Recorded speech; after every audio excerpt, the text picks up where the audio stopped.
আসসালামু আলাইকুম রহমতুল্লাহ। Leaf minor অর্থাৎ পাতা সুড়ঙ্গকারী পোকা, এই পোকাটা সম্পর্কে একটু কথা বলি।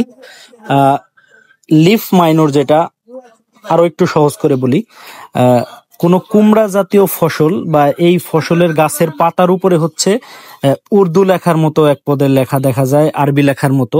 তো এই যখন এই উর্দু লেখার মতো দেখবেন কোনো গাছের পাতার উপরে দেখা যাচ্ছে, তাহলে অবশ্যই ধরে নিবেন যে এটা লিফ মাইনর অর্থাৎ পাতা সুড়ঙ্গকারী পোকা। এই পাতা সুড়ঙ্গকারী পোকাটা গাছের গ্রোথ নষ্ট করে দেয়। আর এই গ্রোথটা কিভাবে নষ্ট করে এইটা সম্পর্কে একটু আলোচনা করি। যখন কোনো গাছের পাতার উপরে লিফ মাইনরের আক্রমণ হয়, অর্থাৎ গাছের যে পাতা থাকে ওই পাতার ভিতরে টিস্যু থাকে, এই টিস্যুটা হচ্ছে এই লিফ মাইনরে খেয়ে নেয়। আর গাছের পাতার উপরে যে ক্লোরোফিল তৈরি হয় এবং ক্লোরোফিলের সাহায্যেই সালোক সংশ্লেষণের প্রক্রিয়া গাছ নিজে খাবার তৈরি করে।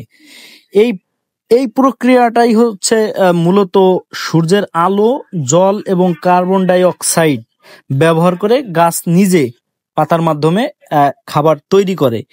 তো এই যে সালোক সংশ্লেষণ, এই জায়গাটা হচ্ছে ক্ষতিগ্রস্ত করে এই লিফ মাইনরে। যখন গাছের পাতা পুরোপুরি আক্রান্ত থাকে এই লিফ মাইনরের দ্বারা, তখন এই যে গাছের গ্রোথ নষ্ট হয়। এই জন্য এই লিফ মাইনর দমনে একটা গ্রুপ খুব ভালো কাজ করে।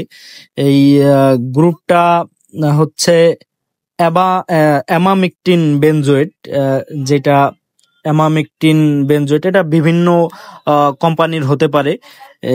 এই যেমন ইওনের বারুদ, এরপরে ভ্যালেন্টেকের সিকল, এরপরে আরো অন্যান্য কোম্পানির আছে। দেখেন আমার হাতে আছে হচ্ছে বারুদ। এই বারুদটা আপনি যদি সঠিক ডোজে সঠিক মাত্রায় ব্যবহার করতে পারেন তাহলে এই লিফ মাইনর চলে যাবে।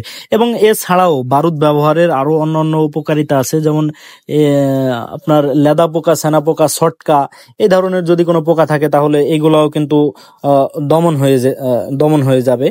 এজন্য হচ্ছে, তো কথা বলতেছিলাম লিফ মাইনর নিয়ে।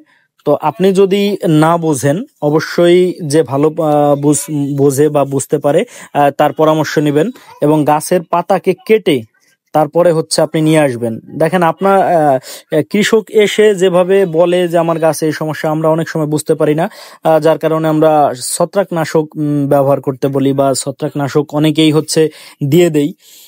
তখন দেখা যায় কি যে ছত্রাকজনিত যদি কোনো সমস্যা থাকে সেইটা ঠিক হয়, কিন্তু এই লিফ মাইনরটা কিন্তু যায় না বা ঠিক হয় না। এজন্য আপনি না বুঝলে অবশ্যই কৃষক ভাইদের প্রতি আমার অনুরোধ থাকবে যে আপনারা ওই গাছের পাতাটা কেটে এরপরে আপনি কৃষি অধিদপ্তরে যান বা কোনো কীটনাশক পরামর্শ যারা দেয় বা কীটনাশক বিক্রি করে এদের কাছে নিয়ে আসেন। এই পাতাটা দেখার পর যদি কেউ সঠিক যে রোগ আছে এই রোগ নির্ণয় করে যদি আপনাকে ওষুধ দেয় তাহলে কিন্তু 100% কাজ হবে। আর এটা আপনি বোঝায় না বলতে পারলে ওইভাবে করে কেউ বুঝতে পারবে না, আর ওই লিফ মাইনরের ওষুধ কেউ দিতে পারবে না। তো সকলে ভালো থাকেন, আল্লাহ হাফেজ।